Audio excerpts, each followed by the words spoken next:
I've always worn my hair long, even at 68 years old. Those silver strands falling past my shoulders were my crown, my one remaining vanity. Other women my age had long switched to practical bobs or shortcuts that didn't need much fussing. But I held on every night. I brush at 100 strokes, just like my mother taught me. Marcus used to watch me do this as a little boy, perched on the edge of my bed, counting out loud. 98, 99, 100. How proud he'd been to reach that final number. I think about this now as I run my fingers over the jagged ends. So uneven they look like they were chewed rather than cut.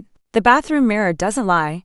I barely recognize a woman staring back. It happened during Sunday dinner, just an ordinary Sunday. The same routine we'd followed for 20 years. Marcus and Darlene would come over at 5. I'd roast a chicken, make mashed potatoes from scratch, and serve whatever vegetables looked good at the market that week. We'd eat at the dining table. The good one with the lace tablecloth I'd inherited from my mother. We'd talk about the week, about work, about the neighbors, church business, normal things. But this Sunday felt different from the moment they walked in. Marcus's jaw was tight, and Darlene's smile didn't reach her eyes. She moved around my kitchen like she was walking on glass, carefully placing the store-bought apple pie on the counter. That looks lovely, Darlene, I said, trying to fill the silence. It's just from the supermarket, she mumbled, not meeting my eyes. Well, it'll taste just fine, I said, noticing how she flinched when Marcus reached past her for a glass of water. We sat down to eat. Thank you for being here. If this story touched you, please subscribe and don't forget to leave a comment.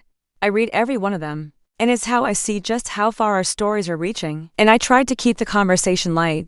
Asked about Marcus's work at the insurance company, about Darlene's mother who'd been having problems with her hip. But there was this heaviness in the air, like before a storm. Pass the salt, Marcus said to Darlene, not looking at her. She reached for it, her hand trembling slightly, and knocked over her water glass. It wasn't a big spill, just a splash really. But Marcus slammed his fork down. Jesus Christ, can't you do anything right? Darlene jumped up for a napkin. I'm sorry, she kept saying, dabbing at the tablecloth. It's nothing, honey, I said. This cloth has seen worse spills. Don't baby her, Mom, Marcus snapped. She's always doing this kind of thing, clumsy as hell.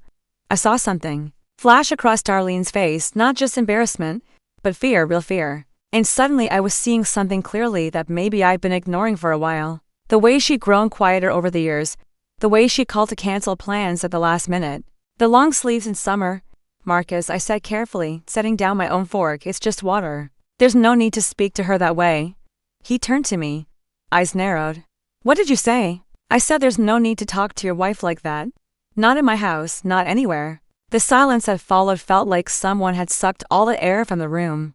Darlene's eyes were wide, darting between us. Marcus's face had gone very still, the muscle in his jaw working. This isn't your business, Mother. When you speak to another human being like they're nothing in front of me, at my table, that makes it my business. He laughed then, a cold sound I'd never heard from him before. You think you know everything, don't you, St. Margaret? Always knowing what's best for everyone. I know that's not how your father and I raised you to treat people, I said, my voice steadier than I felt, especially not someone you're supposed to love. He stood up then, his chair scraping against the hardwood floor. Don't you dare bring Dad into this. You don't get to use him against me. Marcus, Darlene whispered, please, let's just eat, I'm fine. Really, shut up, he said. Not even looking at her, his eyes were fixed on me. And I didn't recognize what I saw there. This grown man with my son's face, but someone else's eyes. I stood up too, my napkin falling to the floor. Don't tell her to shut up in my house. Either you speak to her with respect or you can leave until you remember your manners. Something broke in him then. I saw it happen like a dam giving way. He grabbed my arm, hard enough to leave marks. You think you can tell me what to do? You think you know better than me? You're nothing but a lonely old woman who can't mind her own business. I wrenched my arm away. Get out, now. He didn't move, just stared at me with those stranger's eyes. Then he looked at my hair, hanging loose around my shoulders the way I always wore it on Sundays. You still think you're young, don't you? With this hair. Like you're some kind of movie star instead of an old lady who needs to learn when to shut her mouth. He moved so fast I didn't have time to step back. His hand was in my hair, fingers twisted in the strands I brushed so carefully. That morning, I felt the sharp tug against my scalp as he yanked me forward. Marcus, Darlene cried out, finally finding her voice. But he was already reaching for the kitchen scissors I'd left on the counter after trimming the fresh flowers. I bought daisies that morning at the farmer's market, thinking they'd brighten up the table. You need to learn, he said, his voice low and cold. You need to learn when to stay quiet. The first snip sounded impossibly loud in the quiet kitchen. I felt it more than heard it, the release of tension as a clump of my silver hair fell away. I was too shocked to move, to fight back, to do anything but stand there as my son, my baby boy, who once counted my brush strokes, hacked at my hair with kitchen scissors. Marcus, stop it. Darlene was crying now, but she didn't move to help me. I could see her fear, bigger than her outrage. Snip, snip, snip. Silver strands floated down, landing on my blue blouse, on the hardwood floor, on my sensible black shoes. 68 years of dignity, falling away in clumps when he finished. He stepped back, breathing hard like he'd run a race. My scalp stung where he pulled too hard. My legs felt weak. Darlene was sobbing quietly, hand over her mouth. There, he said, dropping the scissors on the table with a clatter. Maybe now you'll remember your place. I couldn't speak. Couldn't find words in the hurricane of shock and hurt and disbelief. My hands went up to my head, feeling the choppy, uneven remains of my hair. Some patches were cut close to the scalp, others left long and ragged strips. Marcus straightened his shirt, smoothed his hand over his own close-cropped hair. Clean this up, he said, not specifying whether he was talking to me or Darlene. Then, he walked out of the dining room and I heard the front door slam a moment later. Darlene and I stood in silence, surrounded by the wreckage of Sunday dinner and the silver strands of my hair. She took a step toward me, hand outstretched. Margaret, I'm so... I held up my hand, stopping her. I couldn't bear her apology, not then. Not when I could still feel the ghost of my hair brushing against my shoulders. A sensation my body remembered even though it was gone. You should go, I whispered. I can't leave you like this. Let me help, please, I said, my voice breaking on the word. Please just go. She hesitated, then nodded. Picked up her purse from the side table.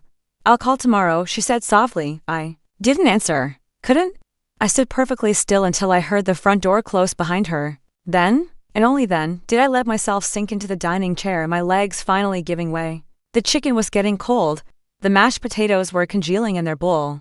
The flowers I bought that morning were still bright and cheerful in their vase. Oblivious to what had happened, I sat there for what felt like hours, my fingers touching the ruined remains of my hair over and over, as if I could somehow make sense of it through touch, as if I could understand how my son, my only child, could do this to me. Eventually, I forced myself to stand, to walk to the bathroom on unsteady legs, to turn on the harsh overhead light and face myself in the mirror. It was worse than I'd imagined. Patches of white scalp showing through in places, uneven chunks hanging limply in others. It looked like it had been cut with a vengeful hand, which I suppose it had been. I thought of all the times I combed tangles from Marcus's hair when he was small, how I kissed his head before bed every night, how I taught him to use a comb properly when he was old enough to care about such things, how his father, my Robert, had shown him how to part his hair neatly for church. Robert would never have believed this, would never have recognized the man who'd done this as a boy we'd raised. I opened the medicine cabinet and took out the sewing scissors I kept there for trimming loose threads. They were small but sharp. My hands were shaking so badly I had to grip the edge of the sink for a moment to steady myself.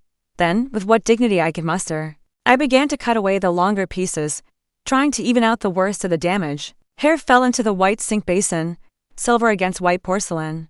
I couldn't make it good, nothing could make this good, but I could at least try to make it even. When I finished, I barely recognized myself. The woman in the mirror looked older, smaller, somehow exposed. My ears, which had been hidden by my hair for decades, now stuck out prominently. My neck looked thin and vulnerable. I swept up the hair from the sink, from the bathroom floor, walked back to the dining room and gathered the strands there as well. So much hair, so many years of growth, gone in minutes of rage. I put it all in a plastic bag and tied it tightly, then buried it at the bottom of the kitchen trash. I couldn't bear to look at it anymore. Then I cleaned up the uneaten dinner, wrapping the food in foil and placing it mechanically in the refrigerator. Washed the dishes, wiped down the table, straightened the chairs. Normal actions that felt like I was moving underwater. When everything was back in its place, I sat in my armchair in the living room, the one Robert had always said fit me perfectly. The house was quiet except for the ticking of the old clock on the mantel. Sunday evening shadows stretched across the floor. I raised my hand to brush my hair back from my face, a habitual gesture, and encountered only air where my hair should have been. A small, broken sound escaped me then, not quite a sob, but close. The phone rang, startling me. I let it go to the answering machine, listening as Marcus's voice filled the room. Mom, it's me. Look, things got out of hand today. I lost my temper. But you shouldn't have interfered between me and Darlene. That's between us anyway. I'm sorry about the hair. It'll grow back. We'll see you next Sunday, same time, Darlene's. Going to make her potato salad. The beat that followed seemed to echo in the empty house. The casualness of his message. As if he'd simply spilled wine on my tablecloth instead of assaulting me in my own home. As if next Sunday would be just another dinner, like nothing had happened. I didn't pick up the phone, didn't call him back. Instead, I went to the hall closet and pulled out an old scarf that had belonged to my mother. Silk, patterned with faded blue flowers. I tied it over my ruined hair, covering as much as I could. Then I locked the doors front and back something I'd never done when I knew Marcus might come by. I turned off the lights and went to my bedroom, still wearing my Sunday dress in the dark. I lay on top of the covers, one hand resting against my shorn head, feeling the unfamiliar shape of it beneath the scarf.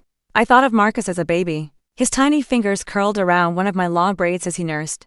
I thought of him at 7, bringing me dandelions from the yard at 16, rolling his eyes but still accepting a kiss on the cheek before school. At 25, walking proudly beside his father's casket, strong for me when I couldn't be strong for myself. And I thought of him today, his face twisted with a rage I'd never seen before, cutting away a piece of me as punishment for daring to speak up. Sleep was a long time coming, and when it did, I dreamed of falling leaves and winter trees, stripped bare and shivering in the cold. The first week after it happened, I didn't leave the house. I told myself it was because I needed time to recover, to process what had occurred in my dining room. But the truth was simpler and more painful.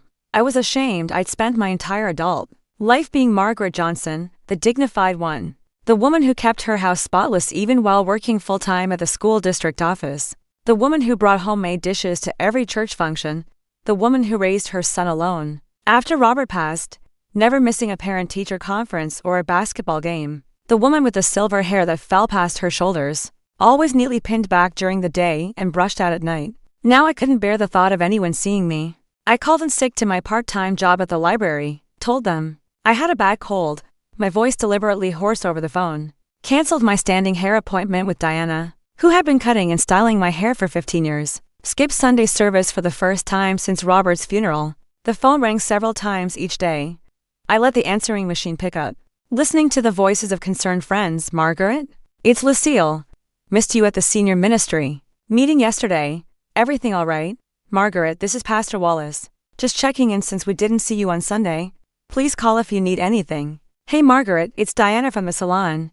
Just confirming you want to cancel your regular appointment. Give me a call back when you can.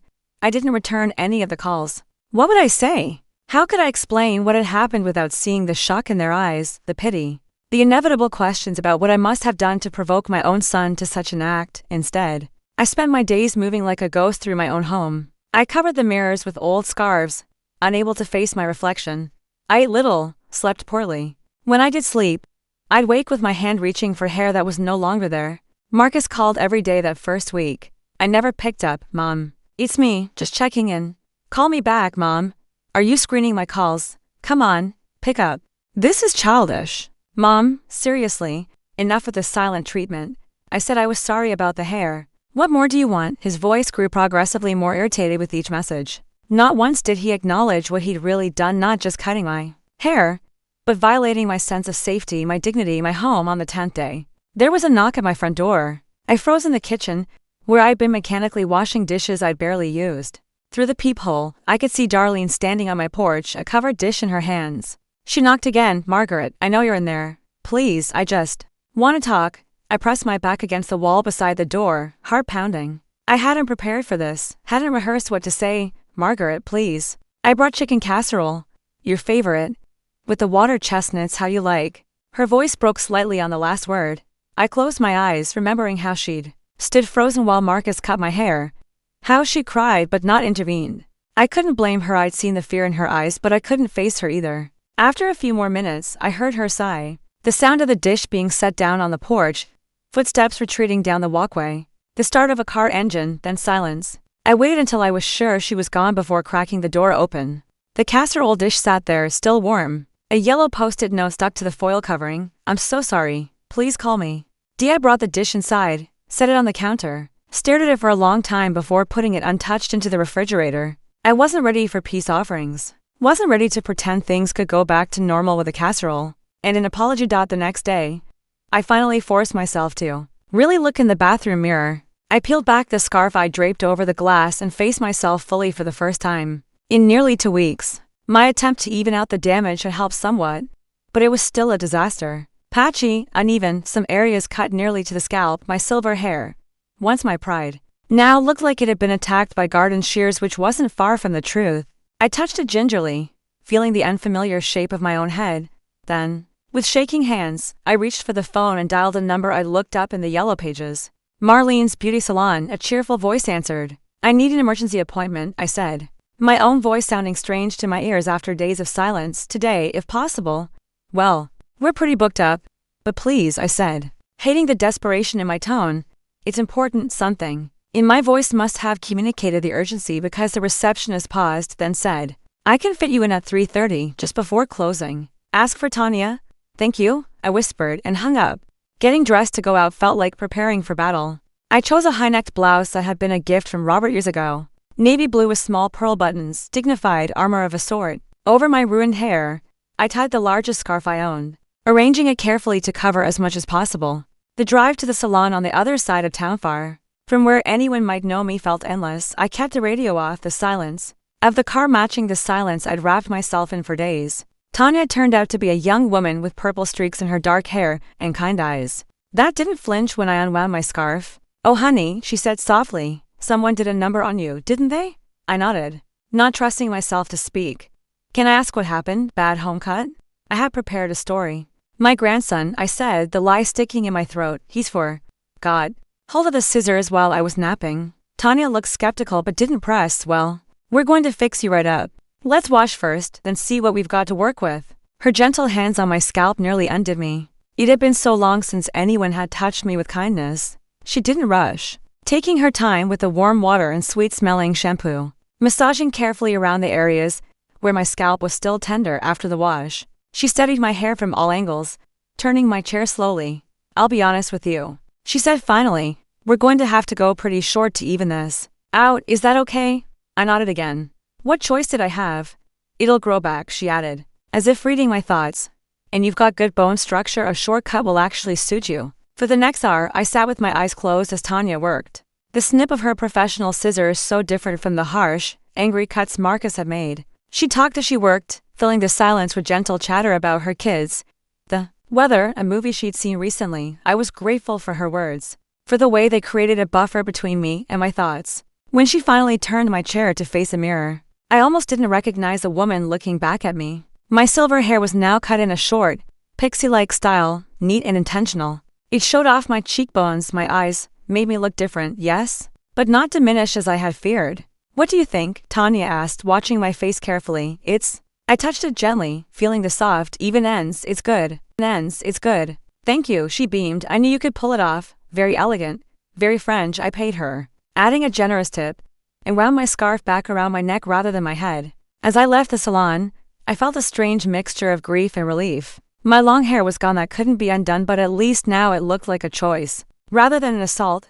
That Sunday, exactly 3 weeks after it happened, Marcus used his key to enter my house without knocking. I was in the kitchen, washing breakfast dishes, when I heard the front door open. Mom, his voice called out, you home? I froze, a plate dripping in my hands. I hadn't spoken to him since that night, hadn't responded to his increasingly irritated phone messages, hadn't prepared myself for this moment. He appeared in the kitchen doorway, Darlene a step behind him, looking nervous. Marcus was holding a bakery box, his face set in what I recognized as his let's move past his expression, the same look he'd worn after arguments with his father, expecting everything to be forgiven without real acknowledgement. There you are, he said, as if we'd simply missed each other's calls. We brought coffee cake from Hanson's, your favorite. I set the plate carefully in the dish rack, dried my hands on a towel, turned to face him fully, my new short hair exposed. Marcus's eyebrows shot up. Wow, you really went all in with the haircut, huh? Looks different. Hello, Marcus, I said, my voice steadier than I felt. Darlene. Hi, Margaret. Darlene said softly, your hair looks lovely, very sophisticated. Marcus set the cake box on the counter, glancing around the kitchen as if checking that everything was in its place. So, we missed you last Sunday. Thought we come by today instead. That cold any better? I stared at him. Cold, yeah. Aunt Louise said you've been sick. That's why you haven't been at church or returning calls. A bad cold, she said, understanding dawned slowly. While I'd been hiding away, ashamed and hurt, a story had been circulating. Not the truth, not that my son had assaulted me in my own dining room, but a convenient fiction. A cold, an illness. Who told Aunt Louise I had a cold? I asked, though I already knew the answer. Marcus shrugged, not meeting my eyes. I might have mentioned it when she called asking about you. Seemed easier than explaining. You know. He gestured vaguely toward my head. Explaining what exactly? He sighed, impatient. Now? Come on, Mom. You know how people talk. Didn't want them getting the wrong idea. And what idea would that be? Darlene shifted uncomfortably behind him. Marcus, maybe we should. No. I want to hear this, I said, looking directly at my son. What wrong idea were you worried about? Marcus, he ran a hand over his face. Look, things got heated. I lost my temper. But you were interfering in something that wasn't your business. Between me and my wife. In my experience, if you tell people there was an argument, they always assume the worst. The worst, I repeated slowly. You mean worse than you grabbing your mother by the hair and cutting it off with kitchen scissors while she stood there, in shock? What exactly would be worse than that? Marcus, his jaw tightened. That's not how it happened. You're exaggerating. Am I? Yes, you are. I barely touched your hair. You were getting hysterical. And I was trying to make a point. I felt something cold settle in my chest, not just anger, but clarity. What have you been telling people, Marcus? He looked away. Jaw working, nothing, just that you weren't feeling. Well, Marcus, I said, my voice low. What have you told people about my hair? Darlene spoke up then, her voice barely above a whisper. He told them you cut it yourself. During an episode. I stared at her, then back at my son. An episode. I repeated. Marcus shrugged defensively. You have been under a lot of stress since Dad died. And your mother had those mood swings in her later years. It's not that much of a stretch. The coldness spread through me, numbing. My own son was gaslighting me, rewriting the story of his violence into one where I was unstable, perhaps even mentally ill. And people were believing it. Why wouldn't they? Marcus had always been the charming one. The responsible one. The good son taking care of his aging mother. Get out, I said quietly. Mom, don't start this again. We brought cake. Let's just have a nice Sunday. Get out of my house, Margaret, please. Darlene started, but I cut her off with a look. You, too? Darlene, I don't want either of you here right now. Marcus's face darkened. You're being ridiculous. This is exactly what I'm talking about, these mood swings, this dramatics. Maybe we should think about getting you some help. The only help I need, I said. My voice shaking now, is for my son to leave my home before I call the police and tell them exactly what he did 3 weeks ago. We stared at each other across the kitchen. The same kitchen, where he'd eaten countless meals I prepared with love. Where I'd bandaged his scraped knees and packed his school lunches and taught him to make his father's favorite cornbread. Finally, he shook his head. Fine, have it your way. But people are already talking, Mom. Louise called Judith, who told Pastor Wallace that you've been acting strange. Canceling appointments, not returning calls. Now you've chopped all your hair off. They're worried about you. He emphasized the last word with a pointed look. Maybe you should think about that. He turned and walked out without waiting for Darlene, who hesitated. Looking torn, I really am sorry, Margaret, she said softly. I never wanted any of this. But you're letting him lie about it, I replied, just as softly. You're letting him tell people I'm having some kind of breakdown. She looked down at her hands. I don't know what else to do. You could tell the truth. He's my husband and he's my son. But that doesn't make what he did right, she nodded. Tears in her eyes, then followed Marcus out. I stood in the kitchen long after I heard their car drive away. The untouched coffee cake still in its box. On the counter. The next day, I received a call from Louise, Robert's sister, Margaret. Oh. Thank goodness you picked up. We've all been so worried. I gripped the phone tightly. Hello. Louise. How are you feeling? Marcus said. You've been under the weather. Is that cold any better? I closed my eyes, weighing my options. I could tell her the truth that her nephew had assaulted me in my own home. That he was now spreading lies about my mental state. But would she believe me? And even if she did, could I bear the looks of pity, the whispered conversations, the well-meaning but intrusive concern? I'm fine, I said finally, just needed some time to myself. Well, we've missed you at church. And Judith says you've cut your hair. That's quite a change for you, yes? I decided it was time for something different. She said. And I could hear the speculation in that single syllable. Well, sometimes change is good, though Marcus mentioned you've been a bit emotional lately. You know you can always talk to me, right? Or to Pastor Wallace. Whatever's going on, you don't have to go through it alone. I swallowed hard. Thank you, Louise.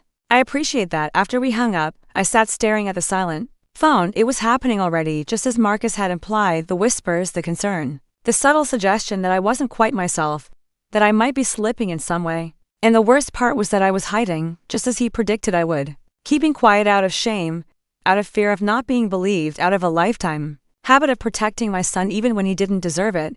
That night, I dreamed of drowning. Not in water, but in silence, a thick, suffocating silence that filled my lungs and weighed down my limbs. I woke gasping, my hands clutching at my shorn head. As I sat in the dark, catching my breath, I realized that Marcus had done something far worse than cutting my hair. He cut away my voice, and I was letting him. The next Sunday, I did something I never thought I would do. I skipped church again, but not to hide. Instead, I drove across town to a different church, one where nobody knew Margaret Johnson or her son. I wore a simple dress, no scarf hiding my short hair. I sat in the back row and listened to a sermon about truth from a pastor who had never shared a meal at my table afterward. When people greeted me with polite smiles and "nice to meet you," I introduced myself simply as Margaret, not someone's mother, not someone's widow, just myself. It was a small act of rebellion, but it felt like drawing a full breath after weeks of shallow breathing. As I drove home, I found myself making a mental list of all the documents I'd need to sort through: old papers, birth certificates, letters, things I kept packed away for decades. If Marcus was going to paint me as confused and unstable, I needed to arm myself with the truth. All of it, even the parts I'd promised to keep buried. The attic had always been Robert's domain. Even after he passed, I rarely ventured up there. But now, 5 weeks after Marcus cut my hair, I found myself standing at the pull-down ladder, a flashlight in one hand and determination in the other.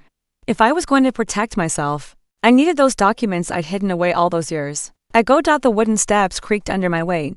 The air was thick with the musty scent of old paper and forgotten things. I pulled the cord for the single bulb, casting long shadows across stacked boxes and old furniture. Robert had been meticulous about organization: Christmas decorations in red bins, financial records in labeled boxes, and tucked behind it all, nearly invisible unless you knew where to look, a small metal lockbox. I made my way carefully between the stacks, ducking under a low beam. My new short hair made it easier to maneuver in the cramped space. A small mercy in a season of losses, the lockbox was exactly where I remembered. Behind an old dresser, I settled cross-legged on the dusty floor, the box in my lap, and pulled the key from my pocket. It was small and brass, attached to a faded ribbon. I'd kept it in my jewelry box all these years. The lock turned with a soft click, and I lifted the lid. Inside were the papers that documented a lifetime of secrets. Birth certificates, 2 of them, the official one, listing Robert Johnson as Marcus's father, and the original, which I'd never filed, showing the name Michael Davis, hospital records. Letters tied with twine, photographs I'd never had the heart to destroy. I spread them out around me, these pieces of a past I'd tried to forget. The dates confirmed what I already knew: Marcus had been conceived during a brief affair, while Robert was deployed overseas. An affair with Michael, a man who'd come to town for just 3 months to work on the highway project, and who'd left before I even knew I was pregnant. Robert had come home 2 weeks after Michael left. I'd been sick every morning, my secret growing inside me. When I finally worked up the courage to tell Robert, expecting rage or abandonment, he'd surprised me with quiet acceptance. "Do you love him?" he'd asked simply. "No." I'd answered truthfully. "It was a mistake, the worst I've ever made." He'd been silent for a long time, then said, "I've made mistakes too, Margaret, not like this. But I'm not perfect either. We can get through this if you want to." And we had. Robert had claimed Marcus as his own, insisted on putting his name on the birth certificate, loved that boy as fiercely as any biological father could. No one ever questioned if Marcus had my coloring, my eyes. And as he grew, his personality had become so much like Robert's that sometimes I almost believed the fiction we'd created. The truth was always there in the back of my mind. In these papers I kept hidden, in the secret I'd sworn to take to my grave, Robert had made me promise never to tell Marcus, convinced it would only hurt him to know.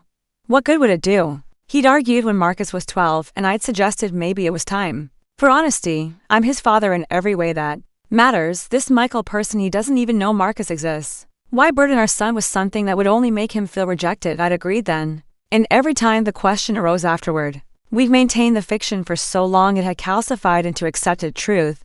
Now, sitting among the evidence of that long-ago deception, I wondered if I'd made the wrong choice. If knowing the truth about his origins might have somehow changed who Marcus became. The man capable of humiliating his mother, of rewriting reality to suit his purposes, of using fear to control his wife. I picked up one of the photographs, wiping away dust with my thumb. It showed Michael leaning against an old Chevy, cigarette in hand, dark hair falling across his forehead. He'd been handsome in a rough way, with an easy smile that promised things he had no intention of delivering. Nothing like Robert's steady presence. Had I passed down more than just my eyes to Marcus? Had something of Michael's nature, something volatile and selfish, worked its way into my son's character? I shook my head, tucking the photograph back into the box. No, that was too simple. Marcus was responsible for his own actions, his own choices. Still, there was power in these papers. Legal power. Marcus had inherited Robert's pension, his life insurance, even the house that I now lived in. But that would go to Marcus upon my death. He carried the Johnson name, wore it proudly on his business cards, traded on the respect Robert had earned in this community. None of it was legally his if the truth came out. I gathered the papers carefully, returning them to the lockbox. As I did, a small envelope fell from between two larger folders. I recognized Robert's handwriting. For Margaret, if needed. My hands trembled as I opened it. Inside was a single sheet of paper, a letter written in Robert's neat script. My dearest Margaret, if you're reading this, I'm gone, and you felt the need to open the box we agreed to keep closed. I hope you never have to. I hope the secret we've kept remains just that, a secret that protects our family, rather than hurts it. But I've always believed in preparing for all possibilities. If circumstances have forced you to consider revealing the truth about Marcus's parentage, I want you to know that I support whatever decision you make. You were always the heart of our family, the one who saw things most clearly. I claimed Marcus as my son because I loved you, and because from the moment I first held him, I loved him too. That has never changed and never will.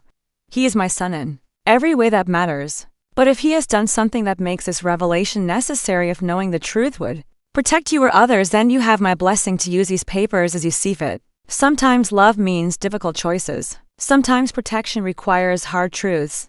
Whatever you decide, know that my love for you both remains unchanging. Always yours, Robert. Tears blurred my vision. Even from beyond the grave, Robert was trying to protect me, giving me permission to defend myself if needed. He'd known that a day might come when the secret we kept would need to be revealed. I folded the letter carefully and returned it to the envelope. Then I replaced everything in the lockbox, locked it, and carried it downstairs to my bedroom. I wasn't ready to make any decisions yet, but I wanted these papers close at hand. I slid the box under my bed, next to the cedar chest where I kept my winter sweaters. Then I showered, washing away the attic dust, my mind racing with possibilities. Could I really use this information against my own son? The secret had stayed buried for 43 years. Revealing it now wouldn't just affect Marcus, it would shatter his entire sense of identity, potentially even impact his legal rights to property and inheritance. Yet he had shattered my sense of security, had violated my home and my person, had attempted to paint me as unstable rather than himself, as violent, and who knew what he might do next to me or to Darlene, if there were no consequences for his actions? As I dried my hair, a task that now took seconds rather than the better part of an hour, I looked at myself in the mirror. The woman who looked back seemed different, more resolute. Clear-eyed. You don't have to decide today, I told my reflection, but you can be ready the following Wednesday. I was arranging books at the library, where I worked part-time, when I heard a familiar voice at the front desk. I'm looking for my mother, Margaret Johnson. She works here. I froze, a book in my hands. Marcus hadn't come to my workplace in years. Oh, Mrs. Johnson is in the stacks, I heard Brenda reply. Shall I call her for you? No need. I'll find her. Thanks. I set down the book and straightened my cardigan, smoothing a hand over my short hair. No hiding now. I rounded the end of the fiction section just as Marcus appeared, dressed in his work suit, looking every inch the successful insurance agent. Mom, he said, his voice carefully modulated to sound concerned rather than confrontational. Got a minute? Brenda glanced our way, her expression curious. I'm working, Marcus, I said, keeping my own voice neutral. It's important, family matter. He gave Brenda his most charming smile. Mind if I borrow her for just a few minutes? Brenda, who had known Marcus since he was a teenager, smiled back. Of course not, take your time. Margaret. I had no choice but to follow Marcus to the small break room at the back of the library. He closed the door behind us, his smile dropping away. We need to talk about what's going on with you, he said without preamble. What's going on with me? I repeated. Yes, this. He gestured at my hair, my face, this behavior, the isolation, the mood swings, cutting everyone off. People are worried, Mom. I folded my arms across my chest. What people? Exactly. Everyone. Aunt Louise, Pastor Wallace, the neighbors. You haven't been to church in over a month. You're not returning calls. You cut off all your hair. I got a haircut. Marcus, women do that sometimes, he sighed, running a hand through his own closely cropped hair. Don't be obtuse. You know what I mean. You've been acting erratically ever since that argument we had. That argument, I said slowly, is that what we're calling it now? His jaw tightened. Look, I lost my temper, I apologized. But you're blowing this way out of proportion. Am I? Yes. And frankly, it's starting to affect the family. Aunt Louise called me yesterday, practically in tears, saying she's afraid you're having some kind of breakdown. She mentioned early onset dementia. Mom, that's how worried people are. A chill ran through me. This was worse than I thought. Not just whispers about an episode, but actual speculation about my mental faculties and Louise. Of all people, Robert's sister, who had been my friend for 40 years. What exactly have you been telling people, Marcus? I asked, my voice steady despite the anger building inside me. He had the grace to look slightly uncomfortable. Nothing bad, just that you've been under stress. That grief sometimes hits in waves, even years later, that we're keeping an eye on. You keeping an eye on me? I repeated, like I'm a child or an invalid. That's not what I meant. It's exactly what you meant. You're laying the groundwork, aren't you? Creating a narrative where I'm unstable, where anything I might say about what really happened that Sunday can be dismissed as confusion or delusion. He stared at me. He stared at me. And for a moment I caught a glimpse of something cold behind his eyes, before he covered it with concern. Double quotes, Mom, listen to yourself. This is exactly what I'm talking about. These paranoid ideations, these accusations, this isn't like you, I laughed. A short, sharp sound that seemed to startle him. Oh, but it is like me, Marcus. I've always seen clearly. Your father used to say I had X-ray vision when it came to people's motivations. At the mention of Robert, something flickered across Marcus's face. Dad would be worried about you too if he were here. For a moment, I considered reaching for the truth, right then telling him that Robert had left me a letter that he'd anticipated. A day when I might need to protect myself, even from my own son. But the break room of the public library wasn't the place for such revelations. Your father, I said instead, emphasizing the word slightly, taught me to stand up for myself, to recognize manipulation when I see it. Marcus's expression hardened. I don't know what's gotten into you lately, but this has to stop. The accusations, the avoidance. All of it. You're not just hurting yourself, you're hurting the whole family. By the whole family, you mean yourself. I mean all of us. Darlene's upset. Aunt Louise is beside herself. Even Pastor Wallace asked me if you needed some kind of intervention. I felt a surge of real fear then. Intervention. The word implied action, not just concern. How far was Marcus willing to go with this narrative of my instability? The lockbox under my bed suddenly felt very important in my mind. The papers inside it were my insurance policy, my leverage. But I wasn't ready to use them yet.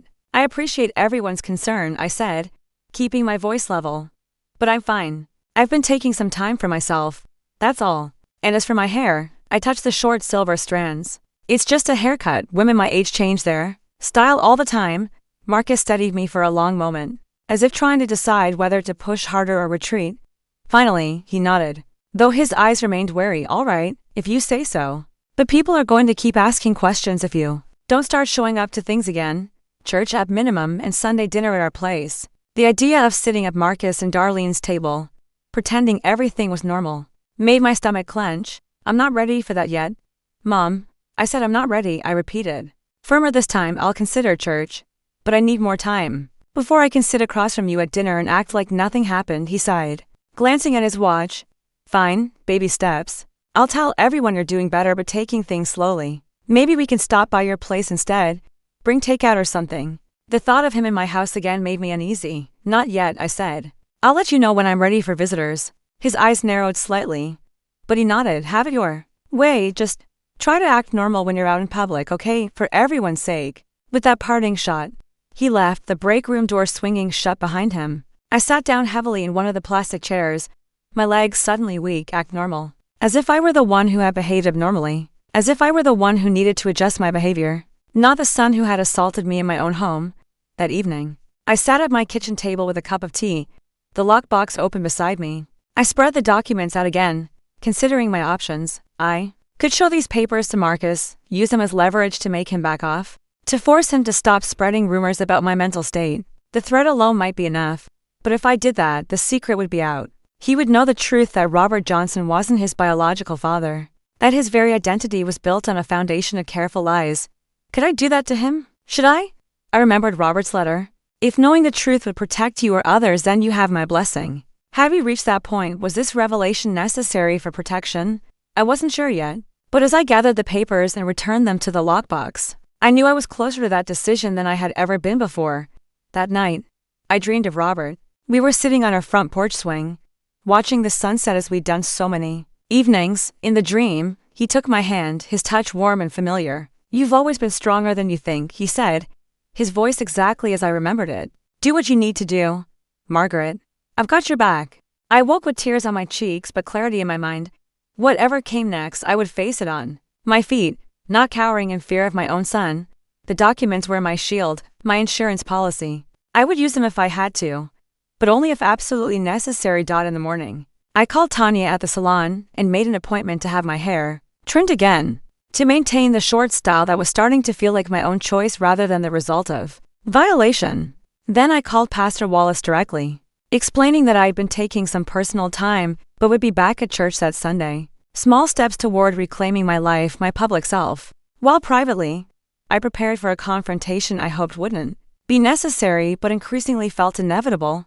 The lockbox remained under my bed, ready to be used if Marcus pushed me too far. A burden of truth I carried for decades, now potentially a weapon of last resort. The irony wasn't lost on me that the secret I kept to protect my son might now be the only thing that could protect me from him. The following Sunday, I returned to church for the first time since the incident. I had chosen my outfit carefully, a navy blue dress with a modest neckline, pearl earrings Robert had given me for our 30th anniversary, and a small brooch pinned to my collar. My short hair was freshly trimmed by Tanya, neat and intentional now, armor of a sort. I arrived just as the service was starting, slipping into a pew near the back. I felt eyes on me immediately, curious glances, whispered comments behind hymnals. News traveled fast in our congregation, and my absence had clearly been noted. Pastor Wallace caught my eye from the pulpit and gave a small nod of acknowledgement. I nodded back, my spine straight, my expression composed. I might have been forced back into public life by Marcus's machinations, but I would control how I re-entered it. After the service, Louise was the first to approach me in the church vestibule. "Margaret, thank goodness." She grasped my hands in hers, her eyes scanning my face, my hair. "We've been so worried. You look different." "Hello, Louise," I said, keeping my voice steady. "I'm fine, just needed some time to myself," Marcus told. "You haven't been feeling well. Emotionally, I mean." Her voice dropped to a whisper on the last words, as if mental health were a shameful secret. "Did he?" I said, non-committal. "Well, I've been taking some time to process things, but I'm doing quite well now." She glanced at my hair again. "The new style is modern, quite a change." "Change can be good," I replied, touching the short strands lightly. "Especially our age. Keeps us from getting stuck." She looked like she wanted to say more, but Pastor Wallace approached then, effectively ending our private conversation. "Margaret, so glad to see you back with us," he said warmly. "You've been in our prayers." "Thank you, Pastor. It's good to be back." I endured a dozen more similar interactions, concerned looks, careful questions, thinly veiled references to my situation. I answered each with the same calm assurance. I was fine, just taking some personal time, no need for concern. Marcus and Darlene had attended the early service, so I didn't have to face them. A small mercy, but one I was grateful for when I finally made it home. I kicked off my shoes and sat heavily in Robert's old armchair, mentally exhausted from maintaining my facade of normalcy. But the morning had confirmed what I'd suspected. Marcus had been busy in my absence, planting seeds of doubt about my mental state. I needed a plan, not just for defense, but for reclaiming my life, my dignity, my truth. The lockbox sat on my coffee table now. I brought it out that morning before church, a reminder of the leverage I held, the truth I could wield if necessary, but revealing. Marcus's parentage would be a nuclear option, devastating not just to him, but potentially to others as well.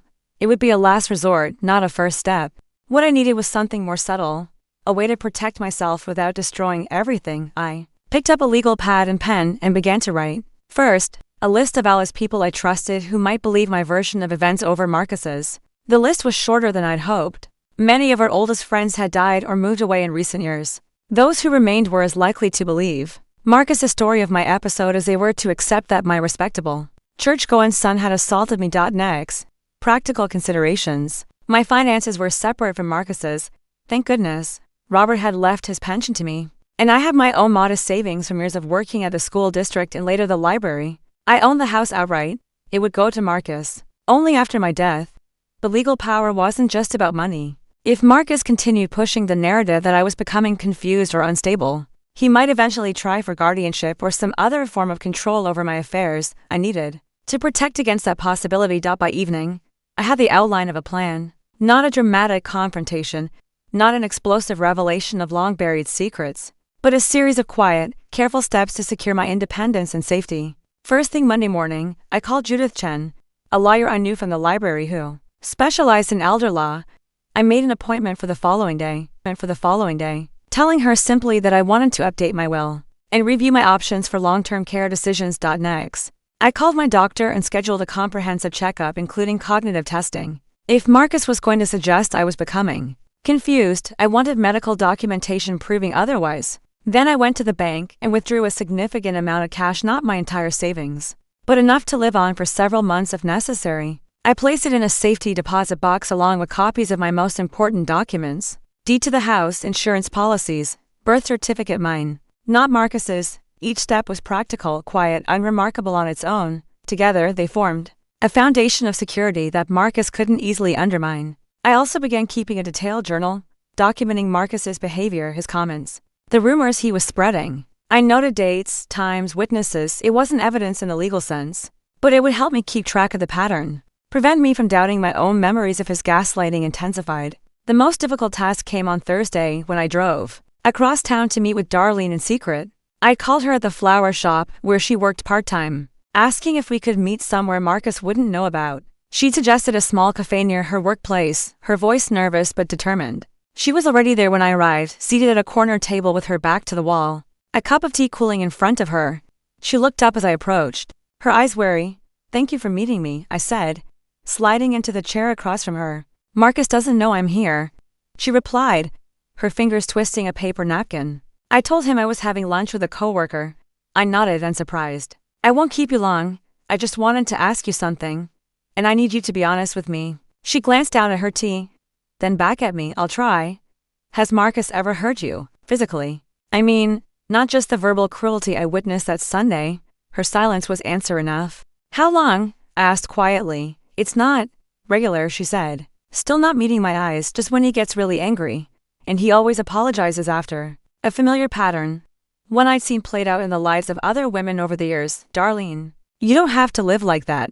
There are resources, people who can help." "I can't leave him," she interrupted, her voice barely above a whisper. "My family is all back in Texas. I don't have any money of my own. And he's not always like that. Sometimes he's a man I fell in love with." I reached across the table, covering her hand with mine. "I understand. But I want you to know that if you ever decide you need to get out, I'll help you. Whatever happens between Marcus and me, that offer stands." She looked up then, tears in her eyes. "He's so angry lately. Ever since that Sunday, he talks about you constantly. About how you're losing it. How we might need to look into options for your care. It scares me, the way he's fixating on it." A chill ran through me. Options for my care. Just as I'd feared, Marcus was laying groundwork, not just for explaining away his own violence, but potentially for taking control of my life. "I'm taking steps to protect myself," I told her. "Legal steps. But I need you to promise me something. If Marcus ever tries to claim I'm incompetent, if he ever tries to get legal authority over me or my affairs, will you tell the truth about what happened that Sunday?" She hesitated, fear flashing across her face. "I don't know if I can stand up to him like that." "You don't have to confront him directly," I assured her. "Just speak to a lawyer, or a judge if it comes to that. Tell them what you saw." After a long moment, she nodded. "I'll try. I promise I'll try." It wasn't a guarantee, but it was something a potential ally in a situation where I had few doubt. As we parted outside the cafe, she surprised me by hugging me quickly. "I'm sorry," she whispered, "about your hair. About all of it. I should have done something that day." "You were afraid," I said. "I understand that better than most." She pulled back, wiping at her eyes. "Be careful, Margaret. He's not himself lately." "I will. I promised." "You too." As I drove home, I felt a strange mix of emotions: fear about what Marcus might be planning, sadness for Darlene trapped in a marriage turning toxic, but also a growing sense of resolve. My silent plan was taking shape, piece by careful piece. That evening added one final element. I took photographs of my legal documents, including Robert's letter about Marcus's parentage, and saved them to a small USB drive. Then I mailed it to myself at a post office box I'd rented earlier that week, a backup. In case something happened to the originals, I wasn't being paranoid, I was being prepared. The lockbox with the original documents went back under my bed, but I slept with the key on a chain around my neck now. Some might call it excessive caution. I called it survival. The next morning, I stood in front of my bathroom mirror, studying my reflection.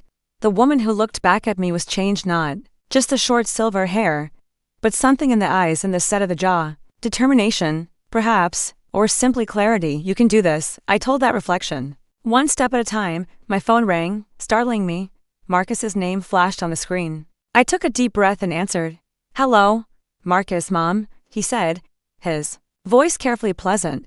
Darlene and I were thinking of stopping by Sunday after church. Bringing lunch. It's been too long a test, I realized. He wanted to see if I would allow him back into my home, back into my space. If I refused, it would feed his narrative about my erratic behavior. If I agreed, I would be signaling that all was forgiven, that we could return to normal. There was no perfect answer, but there was a strategic one. That sounds nice, I said, matching his pleasant tone. Around 1 o'clock, perfect. Darlene's making her chicken salad, your favorite. Looking forward to it, I lied. After we hung up, I returned to the mirror. One step at a time, I repeated. To my reflection. The chess game had begun. I wasn't a queen or a knight, just a pawn moving carefully forward, one square at a time. But even a pawn could reach the other side of the board and transform into something powerful. And I had one advantage Marcus didn't know about: the truth hidden in that lockbox. The secret that could change everything if I chose to reveal it. Chapter 5. The delivery Sunday arrived with a heaviness in the air that matched my mood.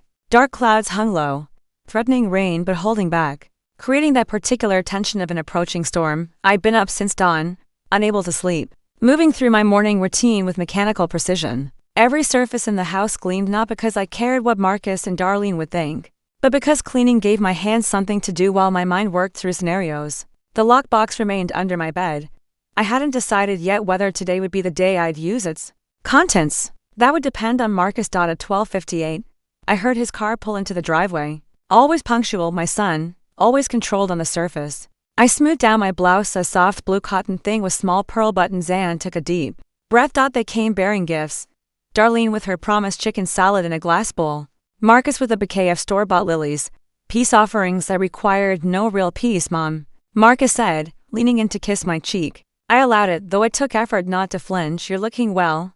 The hair's growing on me. Thank you, I said, accepting the flowers. Come in. I've got the table set. Darlene caught my eye briefly as she passed, a silent communication. I couldn't quite interpret. Nervousness, certainly, but something else too. Warning, perhaps. The first half hour was performance art. We sat at my dining table, the same one where Marcus had cut my hair, and ate chicken salad on my good plates. We talked about the weather, about Pastor Wallace's sermon that morning, about the new grocery store opening across town. Surface conversation, carefully navigating around the jagged reef of truth beneath.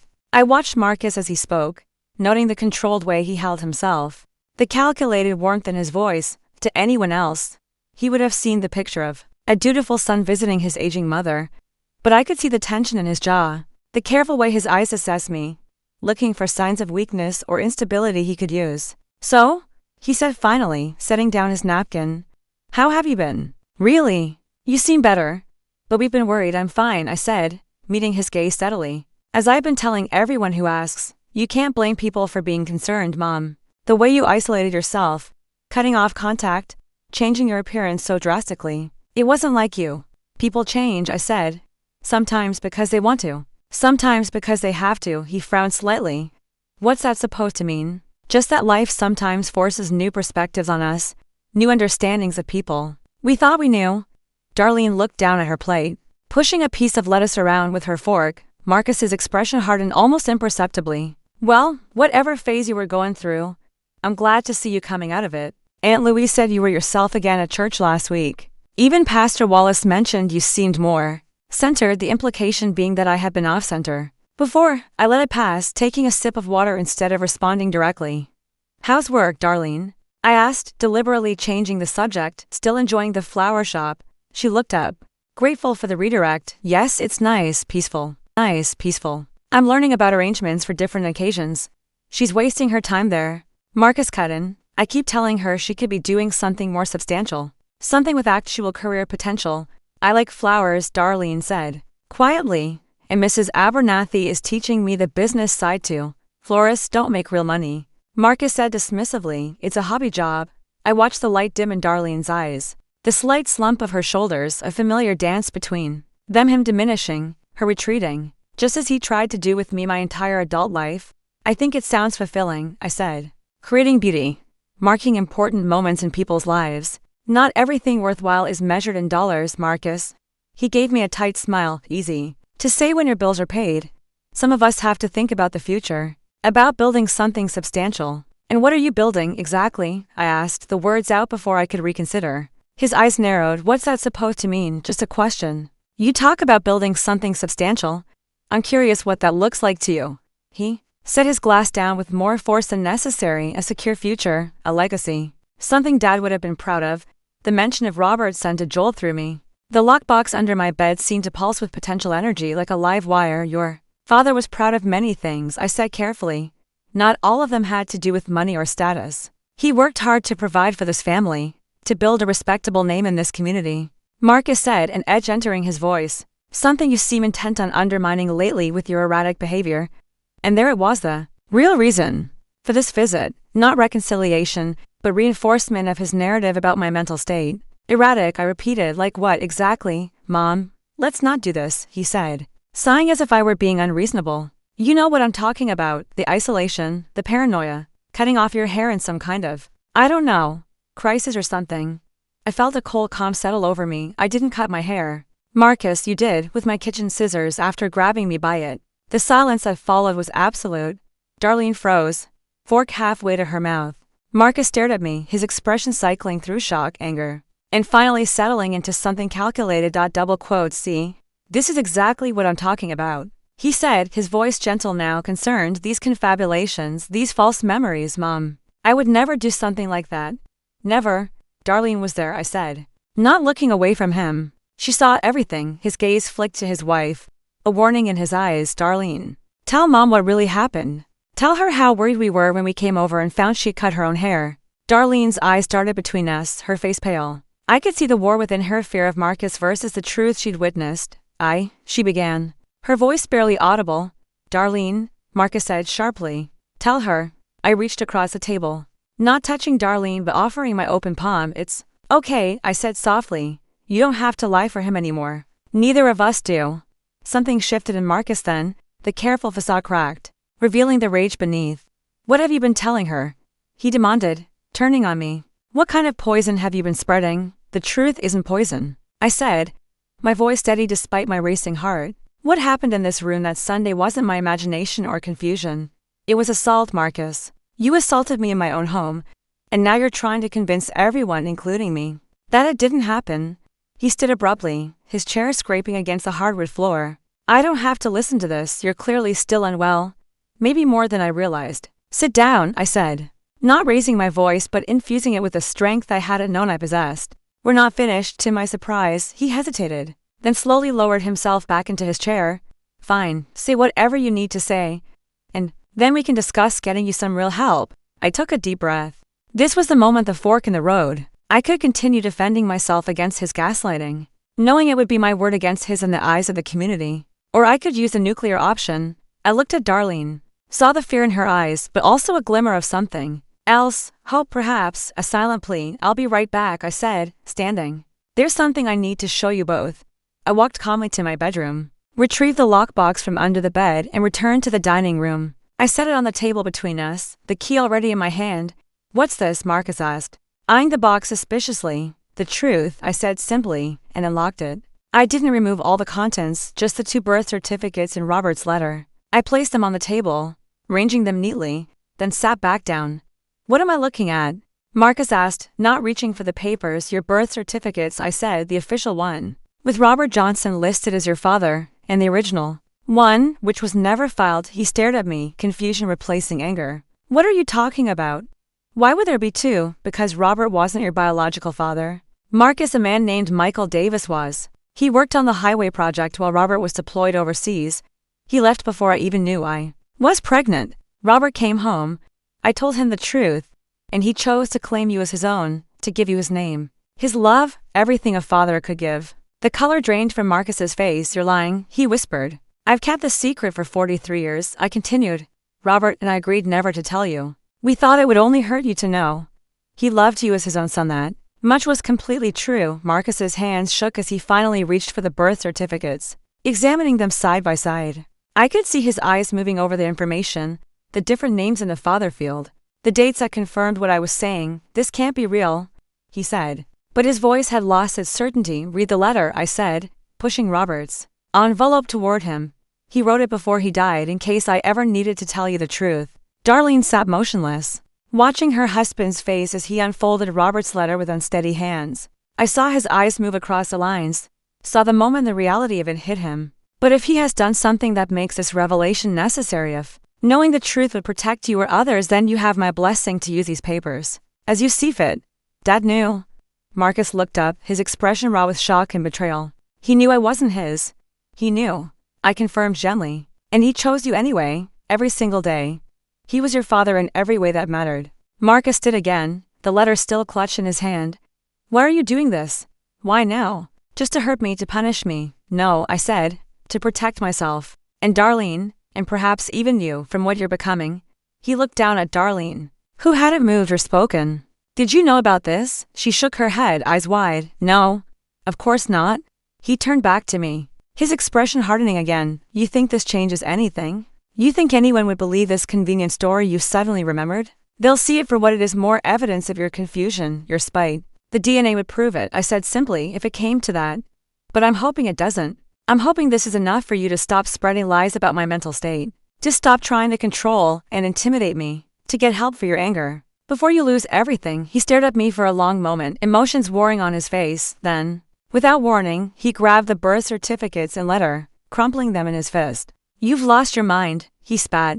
I'm not listening to any more of this. He turned and stormed out of the dining room, through the front door, letting it slam behind him. Through the window, I watched him get into his car and drive away, leaving Darlene behind. She sat frozen at the table, staring at the empty lockbox. He left me, she said, her voice small and surprised.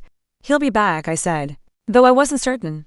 But this gives us some time to talk, really talk. She looked up at me, tears filling her eyes. It's true, isn't it? About what he did to your hair. About all of it. Yes, I said, just as it's true that he hurts you too.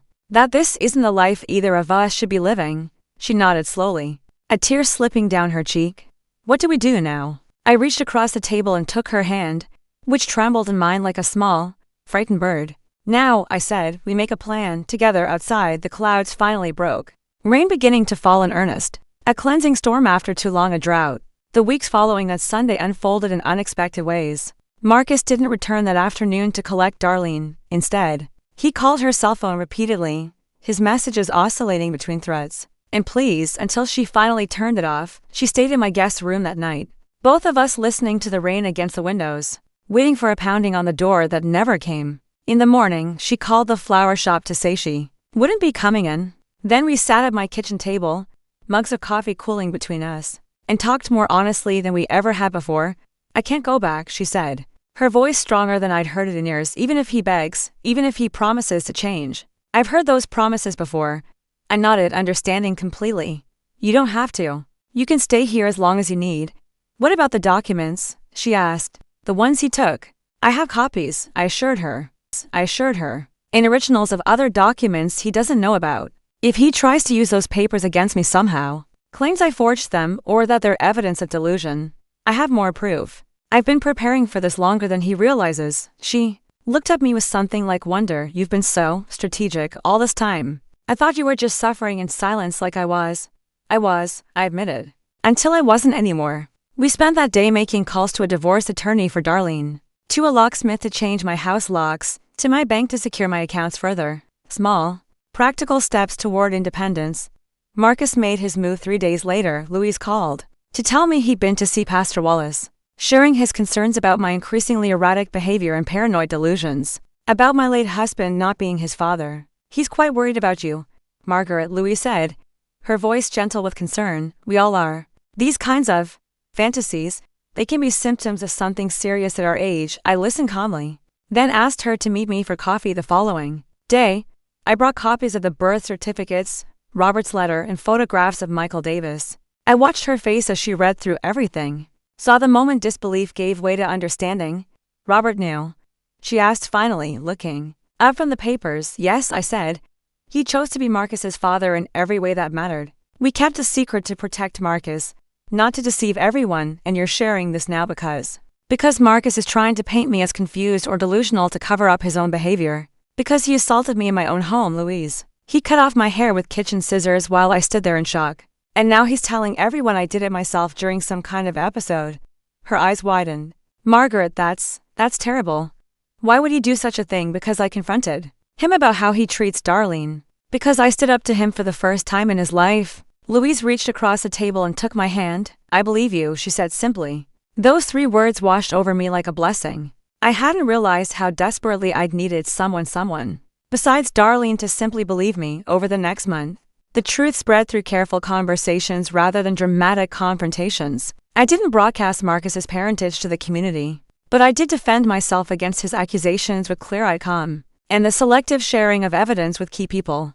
Marcus eventually stopped his campaign when he realized it was backfiring. The last I heard, he'd taken a job in another state, moving without saying goodbye to anyone, not even his mother. Darlene filed for divorce and started taking business classes at the community college. She still worked at the flower shop, but now with an eye toward eventually owning it when Mrs. Abernathy retired. As for me, I kept my short silver hair, finding I preferred the freedom of it. I reclaimed my place in the community on my own terms, neither hiding away nor pretending nothing had happened. The house felt different now, lighter somehow, as if a long-held breath had finally been released. I spent evenings on the front porch, watching sunsets as Robert and I used to do, feeling his presence in the quiet beauty of ordinary moments. One such evening, as the sky turned from gold to purple, I whispered into the gathering darkness. I did what I had to do, and somewhere, in the gentle breeze that stirred the wind chimes, I felt his answer. I know. The secret I kept for 43 years had finally served its purpose. Not as I'd originally intended, to protect my son, but to free myself from his control. Liberation had come not with a bang, but with the quiet strength of truth finally spoken. And in that truth, I had found not just protection, but peace.